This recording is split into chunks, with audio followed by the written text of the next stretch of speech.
Hello everyone, welcome back to another episode of nine sons martial God. तो हमारे इस episode की शुरुआत होती है और हम लोग देखते हैं कि यान युआन सेट का हेवनली स्टेयर्स कंपटीशन अभी स्टार्ट हो चुका था और सारे डिसाइपल्स ऊपर के साइड क्लाइंब करना भी स्टार्ट कर देते हैं। ये भी क्लाइंब करने के लिए जा रहा था, लेकिन इसी टाइम पे वो रुक जाता है। वो इस हेवनली स्टेयर्स फॉर्मेशन को काफी केयरफुली देख रहा था। तभी उसके पास यान यू भी आ रहा था और वो बोल रहा था, ब्रदर चलो चलो जल्दी से क्लाइंब करते हैं। लेकिन ये उसे बोल रहा था, पहले तुम जाओ, मैं थोड़ी देर में आता हूँ। और वो यहीं पे फिर जैसे ही उसके फर्स्ट स्टेयर पे कदम रखने वाला था, वो नोटिस करता है कि ये हेवनली स्टेयर्स काफी ज्यादा एक्स्ट्राऑर्डिनरी है। अगर उसे टॉप तक क्लाइंब करना है तो उसके पास एनफ स्ट्रेंथ होनी चाहिए ताकि वो इन हेवनली स्टेयर्स के प्रेशर को बर्दाश्त कर पाए, नहीं तो उसकी सोल भी अफेक्ट हो सकती है अगर उसकी बॉडी डैमेज हुई तो सब सोचने के बाद वो यहाँ पे उसकी पावर्स को यूज करना स्टार्ट कर देता है और हेवनली स्टेयर्स की कोर 5 एलिमेंट्स फॉर्मेशन को स्टडी करने लगता है। वो थोड़ी देर तक उस फॉर्मेशन को देख के फिर बोलता है कि ये स्टेयर्स तो काफी ज्यादा एक्स्ट्राऑर्डिनरी है। अगर उसे इन हेवनली स्टेयर्स में टॉप तक क्लाइंब करना है तब उसे इस 5 एलिमेंट्स फॉर्मेशन को अच्छे से मास्टर करना होगा। अगर वो इस 5 एलिमेंट्स फॉर्मेशन को अच्छे से कंट्रोल कर पाए तो वो टॉप तक काफी इजीली जा सकता है। जो सोचने के बाद तो वो तुरंत ही उसका आगे का काम स्टार्ट कर देता है। दूसरी तरफ एल्डर्स भी उसे ही देख रहे थे कि वो भी क्या कर रहा है और देखते हैं कि हेवनली स्टेयर्स भी जैसे वाइब्रेट कर रही हो। यान सेट का लीडर तो काफी ज्यादा इंप्रेस हो गया था, लेकिन यहाँ पे जो एल्डर फैंग था वो बोल रहा था ये लड़का तो बेवकूफ है, लगता है खुद को कोई बड़ा जीनियस समझता है, पता नहीं ऐसे डिसाइपल्स को कौन ले आता है। जो सुन के तो एल्डर टू बोलने लगता है, एल्डर फैंग अपनी आंखें खोल के रख क्योंकि जल्दी तेरा मुंह बंद हो जाएगा। वैसे यही के बारे में छोड़ो, तुम्हारे डिसाइपल कहाँ पे है? मुझे डर है कि तुम्हारी पीक को कोई भी सपोर्ट नहीं मिलेगा। जो सुन के तो एल्डर फैंग हंसना शुरू कर देता है। वो बोला था, हाँ क्या ये ऐसा सच में है? लेकिन दूसरी तरफ से हम लोग देखते हैं कि ली ये चैन यहाँ पे आ गया था उसके बाकी साथियों के साथ और वो बोलने लग रहा था, देखते हैं कि इस बार कौन किसको हराता है। ये यू बस एक बार मैं इस कंपटीशन को जीत जाऊं, फिर देख मैं तुझे कैसे जान से मारता हूँ। और ये बोलने के बाद वो ऊपर स्टेयर्स को क्लाइंब करना शुरू कर देता है। जहाँ रास्ते में वो मेटल पीक के जितने भी डिसाइपल्स थे उनके ऊपर अटैक भी कर रहा था। वो थोड़ी देर में ये काफी ऊपर तक पहुंच जाते हैं। जल्दी ही उसकी फाइट तियान यू से भी होती है और वो भी उसे काफी बुरी तरीके से मारता है, जिस वजह से वो स्टेयर्स से नीचे गिर गया था। तियानी भी उसके ब्रदर को नीचे गिरता देख के काफी गुस्सा हो गया था। फिर उसकी नजर जाती है सीधा ही ली चैन के ऊपर। वो तो काफी ज्यादा हैरान हो गया था कि ये यहाँ पे क्या कर रहा है, तो क्रिपल हो गया था ना, फिर ये 100 रन पे अभी ब्रेक थ्रू कैसे कर सकता है? किसी को भी कुछ भी समझ में नहीं आ रहा था, एल्डर्स को भी कुछ समझ में नहीं आ रहा था और वे खड़े होके एल्डर फैंग की तरफ देखने लगते हैं और एल्डर फैंग उनको कोई जवाब देने के बजाय वहीं उस डीमन फॉक्स के साथ जो उसकी बातचीत हुई थी वो याद कर रहा था, जहाँ पे उसने एल्डर फैंग को कुछ डिमोनिक पिल्स दी थी जिससे उसके डिसाइपल के जो मेडियंस थे वापस से ठीक हील हो सकते। जो सब सोचने के बाद वो बाकी एल्डर्स को बोलने लगता है, ये तो हमारी वाटर पीक की डिवाइन टेक्निक का कमाल है जो किसी के मेडियंस को भी ठीक कर सकती है और उसके जो पोटेंशियल है उसको अनलिश करने में मदद भी कर सकती है। ये रूल्स के अगेंस्ट तो है नहीं। यहाँ पे जो सेट लीडर था वो कुछ गड़बड़ नोटिस कर रहा था, लेकिन जो ग्रेट एल्डर था वो उसे रोकने लगा था कि अभी सही टाइम नहीं है, पहले कंपटीशन खत्म होने देते हैं, उसके बाद हम लोग इन्वेस्टिगेशन करेंगे। और यहाँ पे जो एल्डर फैंग था वो परेशान हो चुका था, लेकिन दूसरी तरफ हम लोग इस ली चैन को देखते हैं जो खड़ा खड़ा जोर जोर से चिल्लाने लग रहा था और काफी सारा प्रेशर बाकी डिसाइपल्स पे डाल रहा था। वो बोल रहा था, सब मेरे रास्ते हट जाओ नहीं तो मैं तुम लोगों को खत्म कर दूंगा। और फिर वो उनके साथ फाइट करने लगता है। अभी वो तियान ही के ऊपर अटैक कर देता है। तियान ही भी मुश्किल से ही उसे और उसके साथियों को संभाले हुए था, लेकिन वो भी ली चैन को ज्यादा देर तक नहीं रोक पाता और स्टेयर से नीचे गिर जाता है। तो देख कर तुरंत ही यिंग यिंग थी वो उसकी मदद करने के लिए ली चैन के ऊपर अटैक कर देती है, लेकिन ली चैन इल्यूजनरी वाटर ड्रैगन टेक्निक का यूज करके यिंग यिंग को भी डिफीट कर देता है। जबकि नीचे की साइड हम लोग यान ही को देखते हैं जिसको उसका ब्रदर यान यू संभाल रहा था।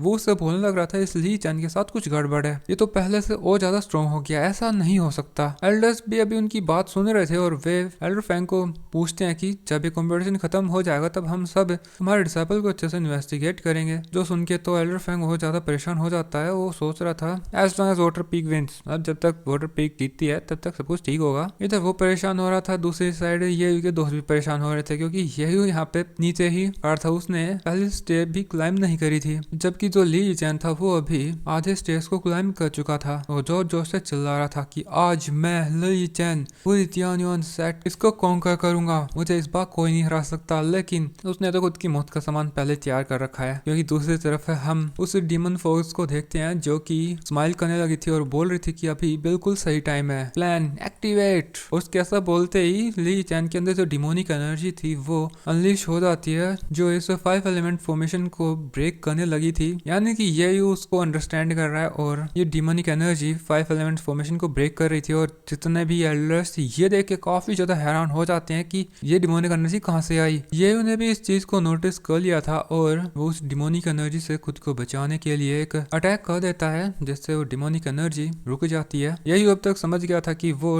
डिमन फोक्स भी इस हेवनली स्टेज को कंट्रोल करना चाहती है, उसे रोकना होगा। और दूसरी तरफ वो डिमन फोक्स भी बोल रहे थे कि इंसान ग्रेडी होते हैं, तुम लोगों ने तुम्हारे लालच के चलते मुझे यहाँ पे ट्रैप करा है, अब देखो भुगतो तो इसका नतीजा। एक बार बस मैं इस 5 एलिमेंट्स फॉर्मेशन को कंट्रोल कर लूं, फिर तुम्हारे अच्छे दिन शुरू हो जाएंगे। इधर ये भी उस डिमोनिक एनर्जी को रोकने की खूब कोशिश कर रहा था, लेकिन वो नाकामयाब हो रहा था। तभी वो जैसे उसकी आंखें खोलता है तो वो एक अलग ही एनवायरनमेंट में था, जहाँ पे वो डिमन फोक्स उसके सामने थी और वो उससे बोल रही थी, तुम रुक क्यों गए, तुम 5 एलिमेंट फॉर्मेशन को ओपन क्यों नहीं कर देते, अगर तुम ऐसा करोगे तो तुम जो चाहोगे मैं वो करूंगी। वो उसे किस बस करने लगी थी, फ्लाइंग किस दे रही थी। लेकिन इधर जो ये था वो सोच रहा था कि मैं अपने लाइफ में हेवनली एम्परर रह चुका हूँ और मैंने सारे टाइप की वुमेन्स को देखा है, लेकिन ऐसी वुमेन को मैंने कभी नहीं देखा जो इतने चीप हनी ट्रैप का यूज करे। इसे क्या लगता है कि मैं इसके इस इल्यूजन को पहचान नहीं पाऊंगा। जबकि दूसरी तरफ तो हमें हेवनली स्टेज पे दिखाया जाता है कि उस डिमोनिक एनर्जी की वजह से अभी जो डिसाइपल्स थे वे आउट ऑफ कंट्रोल होने लगते हैं, वे नीचे गिर रहे थे, बेहोश हो जाते हैं। और ये सब होता देख के एल्डर फैंग तो काफी ज्यादा हैरान था। वो बोला था ऐसा कैसे हो सकता है, लेकिन उसके हैरानी से भी कुछ नहीं होगा। पैक लीडर उसे बोलता है, एल्डर फैंग तुम्हारी हिम्मत काफी ज्यादा है, तुमने उस डिमन फोक्स के साथ सेक्ट को हार्म करने की कोशिश करी। लेकिन इस बेचारे का तो बीपी अभी बढ़ रहा था, लेकिन फिर भी वो खुद को कंट्रोल करके सेक्ट लीडर को बोलता है कि मानता हूँ कि मैं तुम सेक्ट लीडर हो, लेकिन बिना किसी सबूत के तुम किसी पे ऐसे आरोप नहीं लगा सकते। वैसे तुम उस सीएयू को भी तो प्रोटेक्ट कर रहे हो, ऐसा कैसे हो सकता है कि वो 100 घोस्ट माउंटेन से ऐसे ही बिना किसी हार्म के एस्केप कर पाया, और ऐसा कैसे हो सकता है कि सीएयू की उम्र का लड़का इतना ज्यादा मिस्टीरियस हो। बाकी डिसाइपल्स में से कोई भी रजिस्ट नहीं कर पा रहा, लेकिन ये कर पा रहा है, ऐसा कैसे हो सकता है। खैर इस बात का जवाब भी सेक्ट लीडर के पास नहीं था, लेकिन तभी यहाँ पे काफी सारे और लोग आ जाते हैं और ये बाकी 3 अकेडमी के एल्डर्स थे जो उनके डिसाइपल्स के साथ आए थे, और ये भी तियानयुआन सेक्ट के हेवनली स्टेज कंपटीशन में पार्टिसिपेट करना चाह रहे थे उनके डिसाइपल्स के साथ, उनके डिसाइपल्स को ट्रेन करने के लिए। यहाँ पे जो ये पर्पल सनसेट का एल्डर था वो भी बोल रहा था कि वो भी उनके डिसाइपल्स के साथ पार्टिसिपेट करना चाहता है, देखना चाहता है कि किसके डिसाइपल्स कितने स्ट्रॉन्ग है। लेकिन इसी टाइम पे यहाँ पे जाओ याओ पवेलियन की एल्डर टिंग आ जाती है, जो कि यहाँ पे जिंग एन के साथ आई थी, और वो भी सेक्लेटर को बोल रही थी कि वो भी इस कॉम्पिटिशन में पार्टिसिपेट करना चाहती है उसके डिसाइपल के साथ। यहाँ पे जो एल्डर टू था वो तो नाराजगी जाहिर करता है, लेकिन ये जो एल्डर रिंग थी वो बोलने लगती है कि आज तुम्हारे यहाँ तियानयुआन सेट के अंदर ये हेवनली स्टेज कंपटीशन हो रहा है। तो फाइनली हम लोग इसी मौके पे जो तियानिंग सीक्रेट रिल्म है उसके जो 12 स्पोर्ट्स हैं उनकी पोजीशन भी डिसाइड कर ही लेते हैं। जिन भी सेट्स के डिसाइपल इस हेवनली स्टेज में टॉप 12 पोजीशन हासिल करेंगे वे ही तियानिंग सीक्रेट रिल्म के अंदर जा सकेंगे। मुझे ऐसा लगता है ये बिल्कुल फेयर होगा। हमारा जो सेट लीडर था वो थोड़ा सा परेशान हो जाता है, लेकिन फिर वो एग्री कर लेता है। लेकिन वो बाकी 3 सेट्स के प्लान को समझ गया था। वो उनको बोलता है कि तुम तीनों 12 डिसाइपल्स लेके आए हो, तुम्हारी ये इंटेंट से ही जाहिर हो रहा है कि तुम लोग हमें एक भी पोजीशन नहीं देना चाहते, तो अगर हम लोग रिफ्यूज करें तो तुम क्या करोगे। जिस पे एल्डर रिंग बोल रही थी रिजेक्ट, तुम हमें रिजेक्ट कर भी सकते हो, एल्डर ड्रू तो हमें अच्छे से ही जानता है, मेरे डिसाइपल और उससे ये युकी तो कौन की दुश्मनी है, अगर वो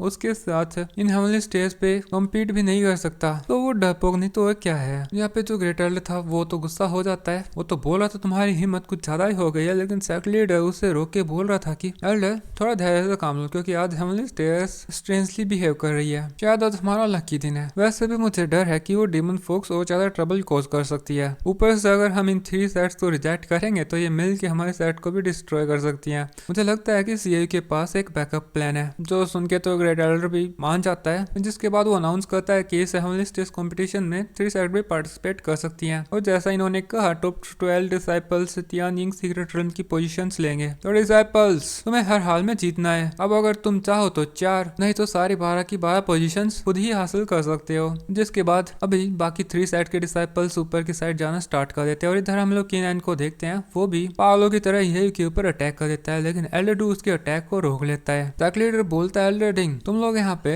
हेवनली स्टेज कंपटीशन में पार्टिसिपेट करने आए हो, इसलिए तुम लोग यहाँ कोई रूल ब्रेक नहीं कर सकते। जो सुन के एल्डर रिंग किनान को बोलती है हम लोग यहाँ पे गेस्ट हैं, इसलिए तुम सिर्फ हेवनली स्टेज पे ही डिसाइपल के साथ कम्पीट कर सकते हो। जिसके बाद किनान तो स्टेयर्स क्लाइंब करना स्टार्ट कर देता है, और उसकी क्लाइंब करने की स्पीड काफी ज्यादा तेज थी, क्योंकि उसके पास हेवनली स्पीड बॉडी जो है, और उसकी हेवनली स्पीड बॉडी की मदद से किनान जल्दी ही काफी ज्यादा ऊपर तक आ जाता है और वो जल्दी ही सबसे ऊपर यिंग यिंग जो कि 55th स्टेप पे थी उसे भी क्रॉस कर लेता है, जिससे तो यिंग यिंग को काफी गुस्सा आता है, उस पर अटैक करती है, लेकिन उससे अटैक से कीनान को कुछ होता नहीं। तभी ये की आवाज उसके कानों में आती है और उससे बता रहा था कि तुम वॉर क्लैन की डिसेंडेंट हो, तुम जितना गुस्सा होगी तुम उतनी ही ज्यादा स्ट्रॉन्ग बनती जाओगी। तो अब सोचो सोचो उस ली चैन ने तुम्हें छेड़ा है, उसने तुम्हारा सारा खाना चुरा लिया, इसके अलावा उसने तो पब्लिकली तुम्हें उसकी वाइफ डिक्लेयर कर दिया है। सोचो तुम उसे जान से मारना चाहती हो, वो बहुत बड़ा अयाश है, उससे बड़ा दुश्मन तुम्हारा और कोई नहीं। अब ये सारा सोच के तो ये इनको गुस्सा आ जाता है, बोल रही थी मैं तो तुझे जान से मार दूंगी, और फिर वो किनान के ऊपर अटैक कर देती है। किनान भी वापस में अभी उसके ऊपर अटैक करने लगा था, लेकिन यिंग यिंग उसे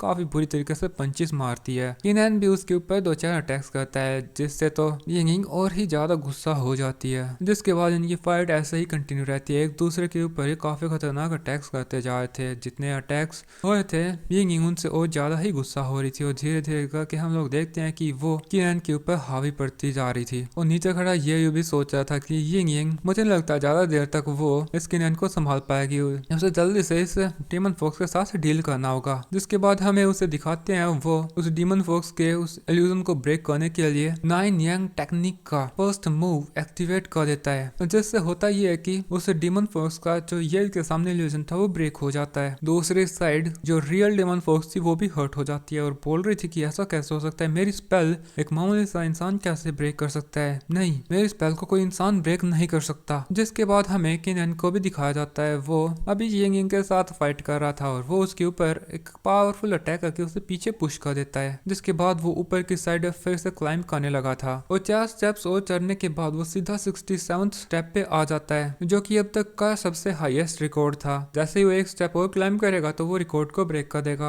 यहाँ पे वो खुद को अनबीटेबल डिक्लेयर करने लगता है। खैर उसे क्या पता, अभी हमारी ये उन्हें शुरुआत भी नहीं करी है, जैसे वो शुरुआत करेगा तो वो उसे काफी इजीली पछाड़ देगा। दूसरी तरफ येयू ने भी उस 5 एलिमेंट फॉर्मेशन को अच्छे से स्टडी कर लिया है, उसे अपने हिसाब से यूज करने के लिए वो उसकी हेवनली सोल को समन कर लेता है, जो कि आसमान की तरफ उसका हाथ बढ़ा रही थी और उससे कोई पावरफुल वेपन निकालने लगती है। जैसे उसकी हेवनली सोल ऐसा करने लगती है तो सारी की सारी हेवनली स्टेयर्स जोर जोर से हिलने लगती हैं। जल्दी ही उस सोल ने उस वेपन को निकाल लिया था, जो कि एक हैमर था। हेवनली सोल उस वेपन को निकालने के बाद उसे छोटा कर देती है और वो छोटा हैमर सीधा ही येयू के हाथ में आ जाता है, और वो हैमर जैसे ही येयू के हाथ में आता है वो बोलता है अब मेरी बारी। और दोस्तों कैसा बोलते ये एपिसोड खत्म हो जाता है। Thanks for watching.